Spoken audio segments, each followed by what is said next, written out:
திரு ரவீந்திரன் துரைசாமி, நீங்க பார்க்குற போது திரு அண்ணாமலை அவர்கள் மீண்டும் மீண்டும் சொல்றது, நேற்று இபிஎஸ் அவர்கள் அமித்ஷா அப்படி சொல்லவே இல்லை, கூட்டணி ஆட்சின்னு சொல்லவே இல்லைன்னு திரு நயினார் நாகேந்திரன் அவர்கள்ட்டையோ எல்முருகன் அவர்கள்ட்டையோ கேட்டாங்கன்னா ரொம்ப பட்டும் படாம தான் அதை கடந்து போனாங்க.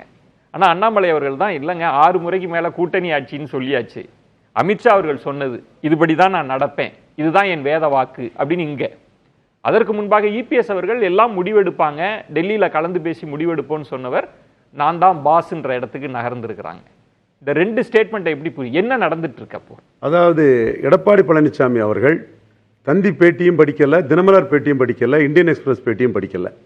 இந்த 3 பேட்டிகள்லையும் அமித்ஷா சொன்னதை மையமாக வச்சு தான், இன்னொரு இந்தி ஊடகத்திலையும் அமித்ஷா சொன்னதை மையமாக வச்சு தான் அண்ணாமலை இது எங்கள் தலைவருக்கு கருத்து, ஒவ்வொரு தொண்டனும் இதை ஏற்றுக்கொள்கிறான், தொண்டர்கள் விருப்பத்தை தலைவர் செய்திருக்கிறாரு, இன்னைக்குள்ள எங்கள் நிலைப்பாடு கூட்டணி ஆட்சி தான், இந்த அணி வெற்றி பெற்றாலுங்கிறது தான் அண்ணாமலை தெள்ள தெளிவாக சொல்கிறாரு. இதில் அமித்ஷாவோட கருத்து தான் எங்களுக்கு வேத வாக்குன்னு எல்முருகனும் ஏற்கனவே சொல்லியிருந்தார். அண்ணாமலைக்கு முன்னாடியே எல்முருகனும் இந்த அளவுக்கு எலாபரேட்டா சொல்லலனா, கூட்டணி ஆட்சின்றத அந்த இடத்துல ஸ்ட்ரெஸ் பண்ணாம அவர் சொல்லிட்டாருனாங்கன்னு அண்ணாமலை அவர்கள் அதை போட்டு உடைக்கிறார். என்ன சொல்லிட்டாருங்கிறத அண்ணாமலை தெள்ள தெளிவா விளக்கங்களை கொடுக்கிறார். இது மோர் மூப்பனார் வாழப்பாடி மாதிரி பாஜகவுக்குள்ள நடக்கக்கூடிய ஒரு உள்கட்சி அரசியல் தான் இதுல மேலும் டாமினண்டா இதுல இருக்குது. பாஜகக்குள்ள ஒரு உள்கட்சி அரசியல் தான் டாமினண்டா இருக்குது. நான் அமித்ஷா கருத்தை என்டால்ஸ் பண்றேன், அமித்ஷா சொன்னதை நான் என்டால்ஸ் பண்றேன், இதை மற்ற தலைவர்கள் முருகனை தவிர மற்றவங்க பேச மறுக்கிறாருங்கிறத தொண்டர்கள் மத்தியில அண்ணாமலை எக்ஸ்போஸ் பண்றாரு. அப்ப என்னன்னா, நான் கூட்டணி ஆட்சின்றதுல நாங்க உறுதியா இருப்போம்னு சொல்ல வராரா? கூட்டணி ஆட்சி தாங்கிறத அமித்ஷா பேசியிருக்கிறாரு, அதைத்தான் அமித்ஷா வெளியே சொல்றாரு, அதுல நாங்க உறுதியா இருக்கோம். இதை மாத்தணும்னா எடப்பாடியும் அமித்ஷாவும் பேசி மாத்திக்கிட்டு, அது மாத்தாதது வரை அமித்ஷா கருத்து இதுதான், அதுதான் பாஜக தொண்டர்களின் கருத்து, என்னுடைய கருத்துங்கிறத அடிச்சு ஆணித்தரமா இபிஎஸ் அவர்கள் நான் தான் முடிவெடுப்பேன், நாங்க தான் தலைமைன்னு சொல்றாங்கல்ல, அது யாருக்கு செய்தி? அது அந்த செய்தி யாருக்கு? அந்த செய்தி நம்ம மேலிருந்த வாரியா பார்த்தா பாஜக தலைமைக்கான செய்தின்னு தான் எடுக்கணும்.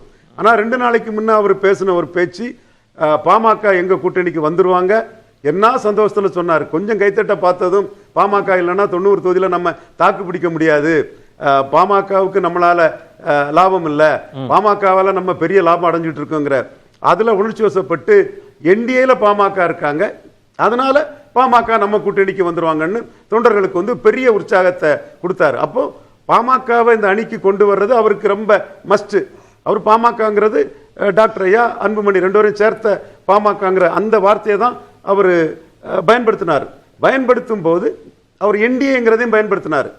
அப்போ என்டிஏங்கிறது அவருக்கு மஸ்ட்ங்கிறதையும் அவர் இன்டைரக்டா அதுல ஒத்துக்கிறாரு. ஆனால் அதற்கு பிறகுதானே இதை சொல்றார், நான் தான் முடிவெடுப்பேன்னா அப்ப அதனோட பொருள் என்னன்னா, கூட்டணி ஆட்சின்னு நீங்க வலியுறுத்த முடியாது, இங்க நான் தான் முடிவெடுக்கக்கூடிய இடத்தில் இருக்கிறேன், ஒருவேளை நீங்கள் அழுத்தி அப்படி வலியுறுத்தினால் வேறு முடிவுகள் கூட எடுக்க அவருக்கு வேறு ஆப்ஷன் கூட இருக்கு அப்படின்னு பொருள் கொள்ளலாமா? அதுக்கு அப்படி அந்த பொருள் வருமா?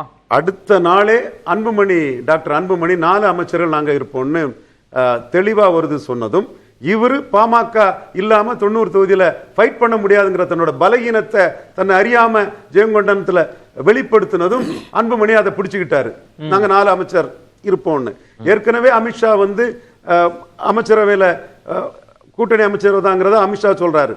அன்புமணியும் பிடிச்சதும் இவருக்கு நாம அந்த இடத்துக்குள்ள ஜெயங்கொண்டன்ல தப்பு பண்ணிட்டோம், பாமகவுக்கு பெரிய லிவரேஜ் கொடுத்துட்டோம், ஊடகத்துல பாமக இல்லைன்னா 90 தொகுதியில ஃபைட்டே இல்லை, திமுகவுக்கு கேக் வாக்கு, அந்த கருத்துக்கு நாம அடிபணிஞ்சிட்டோங்கிற அந்த உணர்வு வரவும், சம்பந்தமே இல்லாம விடுதலை சிறுத்தைகளும் கம்யூனிஸ்டுகளும் இங்க வருவாங்கிறது லாஜிக்கே இல்லாத ஒரு கருத்தையும் அவரு அந்த இடத்துல சொல்றாரு. அப்படி லாஜிக்கே இல்லாததுன்னு சொல்றீங்க? ஒருவேளை பாஜக தானே அங்கு தடையா இருக்கு, பாஜக அல்லாத ஒரு அணி அப்படின்னா கம்யூனிஸ்டுகள் ஒருவேளை வரலாம், விசிகே வரலாம், இது பாஜகவுக்கான செய்தியா பார்க்க முடியாதா?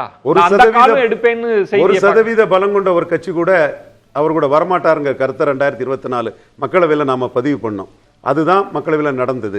5 இடங்கள் திருமாவளவன் கொடுக்குறாங்கிற பேச்சு வந்தது, கம்யூனிஸ்டுகள் போறாங்கன்னு பேச்சு வந்தது. அன்னைக்கு பாஜக கூட்டணியிலே இல்லை, பாஜக கூட்டணியிலே இல்லாத போதும் 5 சீட்டு திருமாவளவனுக்குன்ற பேச்செல்லாம் வரும்போதும் ஸ்டாலின் கொடுக்க 2 எம்பி போஸ்ட் 5 வாங்கியும் அரசியல் முடிஞ்சு போகும்னு தான். எஸ், அரசியல் முடிஞ்சு போகுங்கிற அடிப்படையில தான் திருமாவளவன் அந்த இடத்துக்கு போகல. திரு ரவீந்திரன் துரைசாமி, இப்படி பாருங்களேன், திரு இபிஎஸ் அவர்கள் இருக்கிற இடத்துல இருந்து எனக்கு ஆப்ஷன்ஸ் இருக்கு, எனக்கு கூட்டணி ஆட்சி அப்படின்னு நீங்க எனக்கு நெருக்கடி கொடுத்தால் இந்த கூட்டணியே மறுபரிசீலனை செய்யக்கூடிய இடத்தில் நான் இருப்பேன். ஏன்னா முடிவெடுக்க வேண்டிய இடத்தில் நான் இருக்கிறேன், நான் தான் முடிவெடுப்பேன்னு அதுக்கு பொருள் கொள்ளக்கூடாதா? ஏன்னா இதுவரைக்கும் எல்லாரும் என்ன சொன்னாங்க, அமித்ஷா வரணும், அமித்ஷா தான் முடிவெடுப்பார், முதலமைச்சர் வேட்பாளர் யாருன்றதையே பிஜேபி பார்லிமெண்ட் போர்டு தான் பேசுன்றதுக்கெல்லாம் ஒரு எதிர்வினை தானே இது இபிஎஸ் அவர்களோடது. கண்டிப்பா ஒரு தலைவர் இது கூட சொல்லலைன்னா ரொம்ப அவரை கிள்ளிக்கிறையா நடத்திடுவாங்க தான் உண்மை. ஆனா ரெண்டு பேருக்குமே டிஸ்டன்ஸ் பொசிஷன்ல தான் இருக்கிறாரு. இவர் மக்களவை தேர்தலில் என்ன சொன்னாரு, நாங்க தான் பிரதமரை முடிவு பண்ணுவோம், நாங்க நவீன் பட்நாயக் மாதிரி, நாங்க ஜெகன் மாதிரி, யார் பிரதமருங்கிறத நாங்க தான் முடிவு பண்ணணும் தான் அதே ஃப்ரே பேஸ் தான் காட்டினாரு. இப்பவும் அதே ஃப்ரே பேஸ் தான் இவரும் இப்பவும் காட்டுறாரு. பாஜகவும் ஒரு சில இடங்களாவது வரும்னு எதிர்பார்த்தாங்க, அவங்களுக்கும் ஒரு இடமும் வரல. அப்ப ரெண்டு பேருமே பலகீனமான இடத்துல தான் இருக்கிறாங்க. திராவிட கட்சி அது இதெல்லாம் என் தம்பி சொல்ற அளவுக்கு அத பலத்தோட இன்னைக்கு எடப்பாடி பழனிசாமி இல்ல, இந்த அளவுக்கு பலத்தோட இல்ல, அது அவரோட ஃபால்ட் அல்ல, ஃபால், வீழ்ச்சி.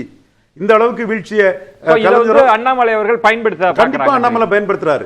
அந்த இடத்துல தான் தன்னுடைய 11.4% மற்ற தாமரையில் நின்று மற்றவங்க ஓட்டையும் சேர்த்து தான் அதற்குரிய சீட்டுகளை வாங்குறது அண்ணாமலை நிற்கிறாரு. ரெண்டு ரெட்டலைக்கு ஒரு தாமரைக்கு சீட்டு வாங்கணுங்கிற பவர் பொலிட்டிக்ஸ் தான் கூட்டணி ஆட்சிங்கிற அந்த ரூபத்தில் அண்ணாமலை பண்றாரு. எடப்பாடி இதுல இதுவரை பார்கெனிங்ல எடப்பாடி விழல. 2024 கூட 6க்கு மேல தரமாட்டேன்னு சொல்லும் போது கூட்டணியை முறிஞ்சது. இப்ப முறிச்சிட்டு போனா எடப்பாடி நிலைமை ரொம்ப மோசமாயிடும். ஏன்னா கூட்டணி இல்லாத சூழ்நிலை தான் வந்தாரு. அதையும் மட்டும் இல்ல, நீங்க முறிச்சிட்டு போனா என் கையில தான் பாஜக வரும், நான் ஒரு அணி அமைச்சு உங்களோட 1/3 இடத்துல பெரிய ஆளுன்னு காட்ட மாதிரி 2/3 இடத்துல என்னால பெரிய ஆளை காட்ட முடியுங்கிற நம்பிக்கையில என் தலைவர் அமித்ஷா கருத்துக்கு நான் இருக்கிறேன்னு என் தலைவர் அமித்ஷான்னு முத சொல்லி அண்ணாமலை இன்னைக்கு பேட்டியை சொல்லி இருக்கிறார்.